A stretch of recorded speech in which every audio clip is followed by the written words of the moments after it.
2010, le parc naturel des Plaines de l'Escaut et le parc naturel régional Scarpe-Escaut ont chacun fait l'acquisition d'une joëlette. Ces dernières sont mises à disposition gratuitement afin qu'un plus grand nombre de personnes puissent découvrir et apprécier le territoire en randonnée sous tous ses angles.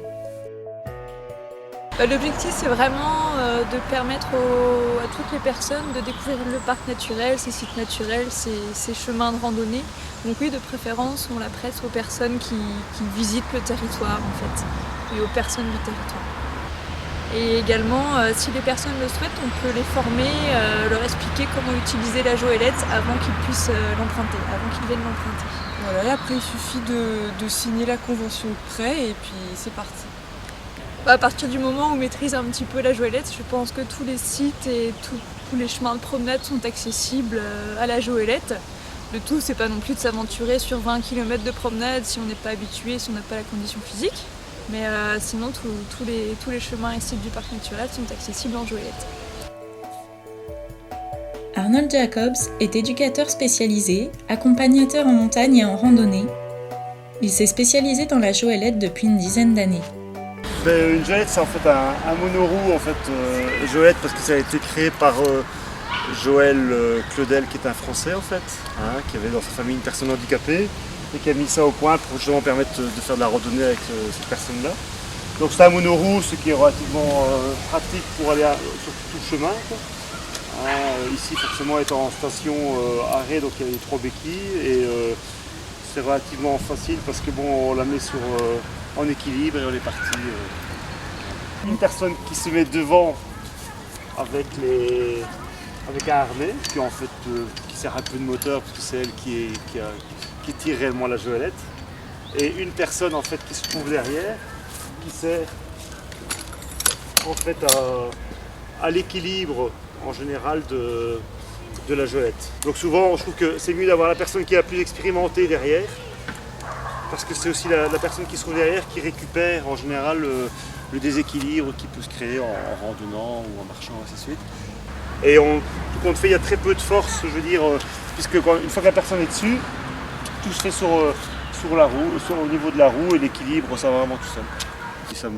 En fait, la joëlette, c'est un élément, un outil très fédérateur. En fait, tout le monde est autour, notamment dans la difficulté, quand on a des sentiers beaucoup plus compliqués, je veux dire, que dans le cadre d'une visite un peu nature dans le parc, ainsi de suite. Mais si on a notamment fait les terris aussi dans la région, ce qui est pas mal. Mais bon, là, forcément, il faut plus de gens. Et justement, ce côté fédérateur autour de la personne handicapée, autour de la joëlette, c'est super intéressant à travailler.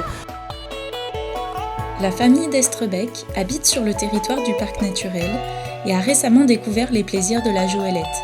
Il ne saurait désormais plus s'en passer. Moi, je crois que je l'ai vu une première fois à la télé lors d'une émission avec des personnes handicapées. C'est comme ça. Et puis on l'a redécouverte sur site internet. Et puis on a eu l'opportunité, avec le parc naturel, de pouvoir l'essayer. Ça, c'était à Wardry. Ça, c'était à Wardry. C'est à Wardry qu'on l'a fait la première fois. Là, le terrain était relativement plat. C'était facile. C'est facile, là, sur terrain plat. Il y avait 3 ou 4 joëlettes et puis il y avait aussi des hippocampes qui étaient là. Et donc on a fait une petite sortie de 1 heure environ, quoi. Et c'était vraiment très agréable. Évidemment, quand on est en groupe, c'est encore plus agréable parce que c'est très convivial. Ah oui. Oui, On passe beaucoup plus facilement avec la joëlette. Il y a des endroits où on ne passerait pas avec la voiturette. Ouais, en réalité, dans les bois, avec une voiturette, c'est presque impossible, quoi. Ouais. Même si on est 2-3, c'est pas fait pour. L'avantage ici, c'est la roue unique, hein. Donc c'est ça que ça passe partout. Et c'est très facile en joëlette et c'est la cata en fauteuil roulant, donc c'est clair que c'est facile. 2 personnes, c'est un peu juste, hein. Donc idéalement, il faudrait être 3 accompagnants de façon à déjà pour mettre la personne sur le fauteuil, sur la joëlette. Et ensuite, bon, on ne sait jamais, on pourrait avoir une petite défaillance dans le cadre de la sortie. Et à ce moment-là, on serait bien coincé s'il n'y avait pas un 3e, quoi. Donc, je pense que logiquement et pour la sécurité, il vaut mieux être 3 personnes accompagnantes. Le plus impressionnant, c'est quand on prend des pentes là, c'est assez impressionnant.